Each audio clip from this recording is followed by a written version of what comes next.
নমস্কার বন্ধুরা, সবাই কেমন আছো? আশা করি সবাই ভালো আছো। আজকে আমি দেখো মুগ ডাল দিয়ে লাউ দিয়ে ঘন্ট করব নিরামিষ।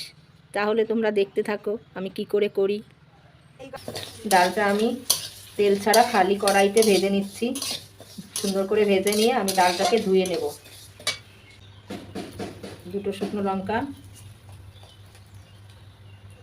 কটা রাঁধুনি ফোড়ন দিচ্ছি। লাউতে রাঁধুনিটাই ভালো লাগে। লাউটা কুচি করে কেটে রাখা হয়েছিল, সেটা দিয়ে দিচ্ছি।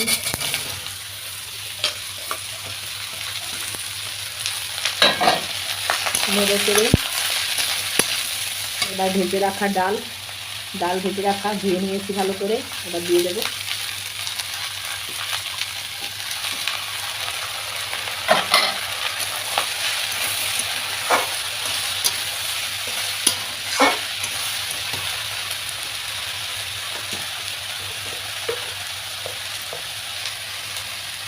স্বাদ মতো লবণ দিয়ে দেবো।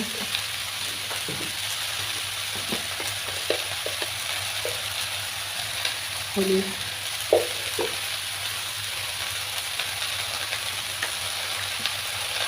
তোমরা আস্ত লঙ্কাও দিতে পারো, আমার পেস্ট করা থাকে কাঁচা লঙ্কা, এখানে লঙ্কাটা দিয়ে দিলাম।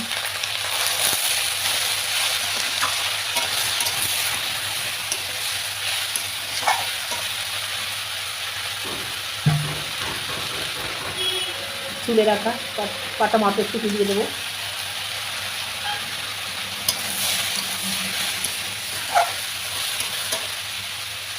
এবার কিছুক্ষণের জন্য ঢেকে দেবো। ঘাটনিটা তুলে দেখি কেমন হলো। জল নেই, ডাল লাউ সবটাই গলে গেছে। এই ডালটা একদম গলে যাবে না, একটু আস্তে আস্তে থাকবে। আর লাউটাও দেখো গলে গেছে।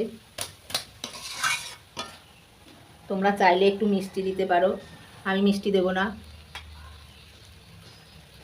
লাউ দিয়ে মুগ ডাল দিয়ে লাউয়ের ঘন্ট হয়ে গেছে। এতে অনেকে চাল বাটা দেয়, কিন্তু ডাল দিয়েছি ওই জন্য আর চাল বাটা দিতে হবে না। আমার হয়ে গেছে লাউয়ের ঘন্টটা করা। লাউ ঘন্ট আমি নামিয়ে দিয়েছি। দেখো ডালগুলো একদম সিদ্ধ হয়নি, মানে গলে যায়নি, সিদ্ধ হয়ে আছে। আমি শুধু চাল বাটাটা দেয়নি, চাল বাটা দিলেই যে শুধু লাউ ঘন্ট হবে সেটা কোনো কথা না।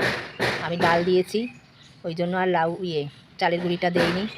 আর পাশের বাড়িতে কাজ হচ্ছে, অনেক শব্দ, ভালো শুনতে পাচ্ছি না। আমার এই ভিডিওটা যদি তোমাদের ভালো লাগে বন্ধুরা, তাহলে লাইক শেয়ার ও কমেন্ট করো। কেমন লাগলো এটা করে একবার খেয়ে দেখো, আশা করি ভালো লাগবে তোমাদেরও। আবার দেখা হবে তোমাদের সঙ্গে অন্য ভিডিওতে। ভালো থেকো, সুস্থ থেকো।